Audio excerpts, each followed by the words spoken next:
Salut à tous, un petit point météo relatif à l'activité cyclonique de cette saison 2026. Une fois de plus, le National Hurricane Center ne mentionne aucune suspicion de développement cyclonique en cours ou à venir sur l'ensemble du bassin atlantique. La zone comprise entre l'Afrique et nos îles reste notamment dominée par des conditions atmosphériques majoritairement défavorables à la cyclogénèse. L'air sec et la brume de sable continuent de brider en effet le développement des foyers orageux au sein des perturbations tropicales circulant vers l'arc antillais. Celles-ci se montrent donc là encore pauvres en précipitations, en particulier lorsqu'elles abordent le centre et le nord de l'arc des Petites Antilles, comme celles ayant traversé nos régions le week-end dernier. Seul l'extrême sud de l'arc antillais bénéficie d'un apport pluvieux plus régulier, car étant en général un peu moins exposé aux poussières sahariennes.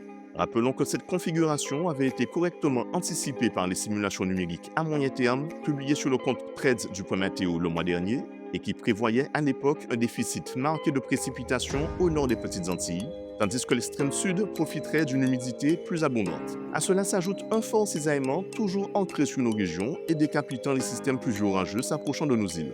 Toutefois, nous notons une baisse de l'intensité de ces vents défavorables en altitude sur certaines zones de la région de développement majeur. Cette évolution conduit certains modèles numériques à envisager un possible développement temporaire et un peu plus prononcé de certaines zones tropicales sortant d'Afrique. Mais même si ces dernières parvenaient à se développer un peu plus que prévu à leur sortie d'Afrique, elles devraient rapidement finir par rencontrer un environnement sec évoqué en début de bulletin au cours de leur transatlantique. De plus, l'accalmie concernant l'intensité du cisaillement sur l'est et le centre de la région comprise entre l'Afrique et nos îles ne devrait être que passagère, les vents cisaillants devenant rapidement assez forts pour empêcher toute formation cyclonique. L'évolution de l'intensité des vents d'altitude méritera tout de même une surveillance à plus long terme.